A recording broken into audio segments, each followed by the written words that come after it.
Good morning ಎಲ್ಲರಿಗೂ. ಶ್ರಾವಣ ಮಾಸದ ಶುಭಾಶಯಗಳು. ಇವತ್ತಂತೂ ತುಂಬಾ ಸೋಮವಾರ. ಇವತ್ತು ಶ್ರಾವಣ ಮಾಸ ಸೋಮವಾರ 4 ಗಂಟೆಗೆಲ್ಲ ಎದ್ದಿದ್ದೆ. ಎದ್ದು ಸ್ವಲ್ಪ ಕೆಲಸ ಎಲ್ಲ ಮುಗಿಸ್ಕೊಂಡು ನಂದು ದಿನಚರಿ ಏನಿದೆ ವಾಶ್ರೂಮ್ಗೆಲ್ಲ ಹೋಗಿ ಬಂದು ಮುಖ ತೊಳ್ಕೊಂಡು ದೇವ್ರಿಗೆಲ್ಲ ನಮಸ್ಕಾರ ಮಾಡಿ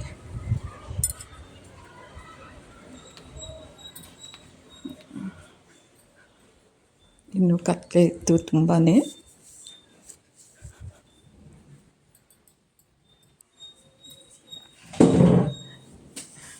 ಈಗ ಒಂದು ಲೋಟ ಬಿಸಿನೀರು ಕಾಯಿಸ್ಕೊಳ್ಳೋಣ ಅಂತ ಬಂದಿದ್ದೀನಿ. ರಾತ್ರಿನೇ ಎಲ್ಲ ಕೆಲಸ ಮಾಡಿರ್ತೀನಿ. ಪ್ರಸಾದು ಭಾವನ ಲೇಟಾಗಿ ಬಂದರು ಊರಿಂದ. ಅವ್ರು ಬಂದು ಊಟ ಮಾಡಿ ಹಂಗಂಗೆ ಬಿಟ್ಟಿದ್ದರು.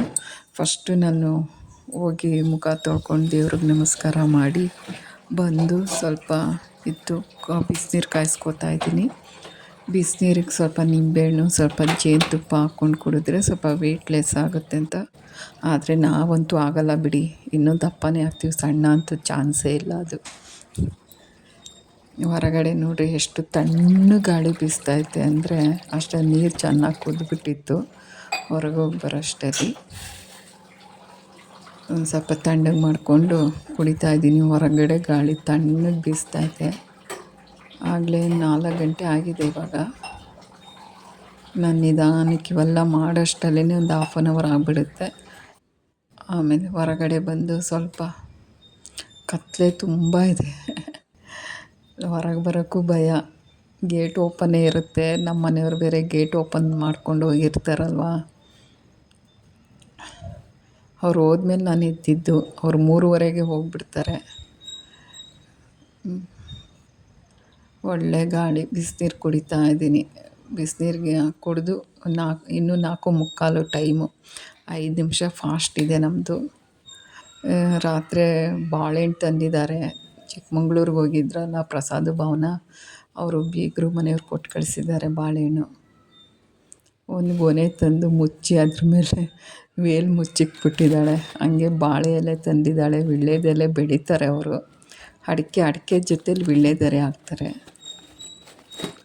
ಬಾಳೆ ಎಲೆ ಕೂಡ ಕೊಟ್ಟು ಕಳಿಸಿದ್ದಾರೆ. ನಾಗರ ಪಂಚಮಿಗೆ ಆಗುತ್ತೆ ಅಂಥೇಳಿ. ಒಂದಿಷ್ಟು ಬ್ರೆಡ್ಡು ಏನೇನೋ ಕೊಟ್ಟು ಕಳಿಸಿದ್ದಾರೆ. ಪಾಪ ಎಲ್ಲ ಇಟ್ಬಿಟ್ಟು ಹೋಗಿ ಮಲಗಿದ್ದಾಳೆ ಅವಳು. ಈಗೆದ್ದು ಈಗೆಲ್ಲ ಬಾಗಿಲೆಲ್ಲ ತೊಳ್ಕೊತಾ ಇದ್ದೀನಿ. ನಿನ್ನೆ ಟೆರೇಸ್ ಮೇಲಿಂದ ತೊಳೆದಿದ್ದೆ. ಇವಾಗ ಹೊಸಲು ಮಾತ್ರ ತೊಳ್ಕೊಂಡು ಹೊರಗಡೆ ಸ್ವಲ್ಪ ತೊಳ್ಕೊತೀನಿ.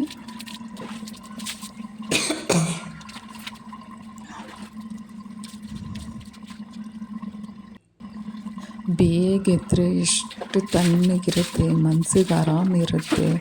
ಬೇಗ ಕೆಲಸ ಆಗುತ್ತೆ, ಪೂಜೆ ಆಗುತ್ತೆ. ಕರೆಕ್ಟ್ ಟೈಮ್ಗೆ ಎಲ್ಲ ಕೆಲಸಗಳು ಮುಗಿಸ್ಕೋಬೋದು. ಅಷ್ಟರಲ್ಲಿ 5 ಗಂಟೆಗೆ ಸುಬ್ರಪಾತ ಬರುತ್ತೆ ತಮಿಳಲ್ಲಿ. ಅದಕ್ಕೆ ಹಾಕಿಬಿಟ್ಟಿರ್ತೀನಿ. ಸ್ನಾನ ಆಯಿತು. ನಾವು ಕಲ್ಲಿನ ದಾರ ಆಗಲಿ ಬೆಳ್ಳಿ ದಾರ ಆಗಲಿ ಯಾವುದಾರಾಗಲಿ ನಾವು ಸೋಮವಾರ ದಿವಸ ಮಾತ್ರ ಅಭಿಷೇಕ ಮಾಡಲೇಬೇಕು. ಲಿಂಗು ಮನೇಲಿ ಬಸವಣ್ಣ ಲಿಂಗು ಇದ್ದರೆ ನಮ್ಮದು ಯಾವ ಸ್ಥಳ ನಮ್ಗೆ ಅನುಕೂಲ ಆಗುತ್ತೋ ಆ ಸ್ಥಳದಲ್ಲಿ ಅಭಿಷೇಕ ಮಾಡಿದ್ರೆ ಒಳ್ಳೆಯದು. ನಾನಂತೂ ಸೋಮವಾರ ಅದು ಅಭಿಷೇಕ ಇಟ್ಕೋತೀನಿ. ಇಷ್ಟು ಹೂವು ಬಿಟ್ಟಿತ್ತು ಕೆಳಗಡೆ, ಬೆಳಕಾಗಿತ್ತಲ್ಲ, ಇಷ್ಟು ಹೂವು ಆಯ್ಕೊಬಂದೆ ನಾನು. ನಮ್ಮ ಗಿಡದ್ದೇ ನೋಡಿರಿ ಇಷ್ಟು ಹೂವೇ, ಪಾರಿಜಾತ ಹೂವು. ಒಂದಷ್ಟು ದಾಸವಾಳ ಹೂವು ಬಿಟ್ಟಿತ್ತು. ಈಗೆಲ್ಲ ಮುಡಿಸಿ ಅದನ್ನು ಕಟ್ಟಿ ಹಾರ ಮಾಡೋಣ ಅಂಥೇಳಿ ಇವಾಗ ಕಟ್ಟಿ ಹಾರ ಮಾಡ್ತೀನಿ. ಇವಾಗ ಇದಕ್ಕೂ ಆಗುತ್ತೆ, ಪಂಚಮಿಗೂ ಆಗುತ್ತೆ, ನಾಗಪ್ಪಂಗೂ ಆಗುತ್ತೆ, ಮನೆ ದೇವ್ರಿಗೂ ಆಗುತ್ತೆ ಅಂದ್ಬಿಟ್ಟು ಅದನ್ನು ಹಾರ ಮಾಡ್ಕೋತೀನಿ. ತುಂಬ ಒಳ್ಳೆಯದು. ನಾಗಪ್ಪಂಗಂತೂ ಪಾರಿಜಾತ ಹೂವು ಭಾಳ ಶ್ರೇಷ್ಠವಾದ ಹೂವು ಅದು. ನನಗಂತೂ ಇಷ್ಟು ಹೂವು ಬಿಡುತ್ತೆ ಅನ್ನೋದೇ ಖುಷಿ. ಆದರೆ ಅದು ತಂದು ಏನು ಮಾಡಲಿ ಅನ್ನೋದೇ ಕಷ್ಟ ನನಗೆ. ದಿನಾಗಲೂ ಅಷ್ಟು ಹೂವು ಬಿಡುತ್ತಲ್ಲ, ಅದನ್ನೆಲ್ಲ ಹಾರ ಮಾಡ್ಕೋತಾ ಇದ್ದೀನಿ. ಈ ಕಳಸಕ್ಕೂ ಸ್ವಲ್ಪ ಆಗುತ್ತೆ ಮತ್ತು ಇದಕ್ಕೂ ಆಗುತ್ತೆ ಅಂಥೇಳಿ. ನಮ್ಮ ಮನೇಲಿನ್ನು ಪೂಜೆನೇ, ಏನು ಬೇರೆ ಏನೂ ಮಾಡಲ್ಲ ನಾನು. ಇವಾಗ ಪೂಜೆ ಎಲ್ಲ ಆಯಿತು.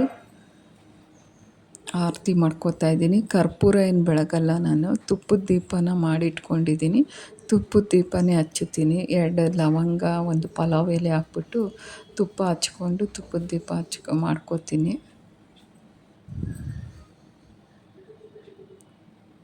ಪೂಜೆ ಎಲ್ಲ ತುಂಬ ಚೆನ್ನಾಗಾಯಿತು. ಕರೆಕ್ಟ್ ಟೈಮಿಗೆ ಪೂಜೆ ಆಯಿತು. ಸುಮಾರು 6:30 ಆಗಿತ್ತು. ಇವತ್ತು ಪ್ರಸಾದ ಬೇರೆ ಬೇಗ ಹೋಗಬೇಕು, ಟಿಫನ್ ಊಟ ಬೇಡ ಅಂತ ಹೇಳಿದ್ದ. ಕರೆಕ್ಟಾಗಿ 6:30 7 ಗಂಟೆ ಒಳಗಡೆ ಪೂಜೆ ಎಲ್ಲ ಆಗೋಯ್ತು ಇವತ್ತು. ಇಲ್ಲಾಂದರೆ ಬೇರೆ ಟೈಮಲ್ಲಿ ಬೇಗ ಎದ್ದರೆ ಬೇಗ ಎಲ್ಲ ಕೆಲಸಗಳಾಗುತ್ತೆ. ಅಷ್ಟೇ, ಪ್ರಸಾದ ಕೂಡ ರೆಡಿಯಾಗಿ ಬರ್ತಾ ಇದ್ದಾನೆ ಅನಿಸುತ್ತೆ. ಮೆಟ್ಲು ಸೌಂಡ್ ಕೇಳಿಸ್ತಾ ಇತ್ತು.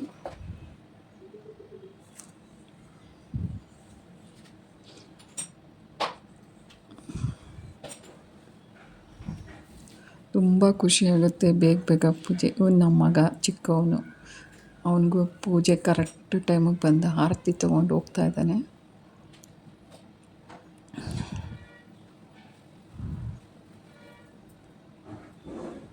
ಬೇಗ ಬೇಗ ಆಗಿಬಿಟ್ರೆ ಬೇಗ ಬೇಗ ಎಲ್ಲ ಕೆಲಸಗಳೆಲ್ಲ ಆಗಿಬಿಡುತ್ತೆ.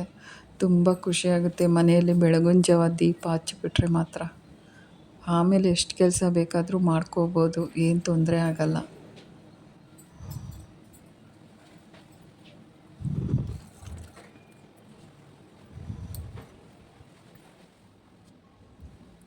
ತುಪ್ಪದ ದೀಪನೇ ಆರತಿ ಮಾಡಿದ್ದೀನಿ. ಗಮ್ಮನ್ನುತ್ತೆ ಮನೆ ತುಂಬ. ತುಪ್ಪದ ದೀಪ ಹಚ್ಚಿಬಿಟ್ರೆ ಮಾತ್ರ.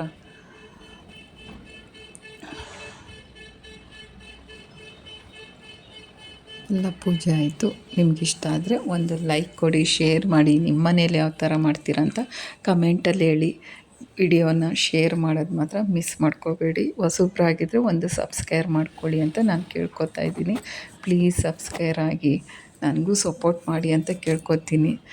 ಎಲ್ಲರಿಗೂ ಮಾಡಿದ್ದೀರಾ, ನಮಗೂ ಮಾಡಿ ಅಂತ ನಾನು ದಯವಿಟ್ಟು ಕೇಳ್ಕೊತೀನಿ.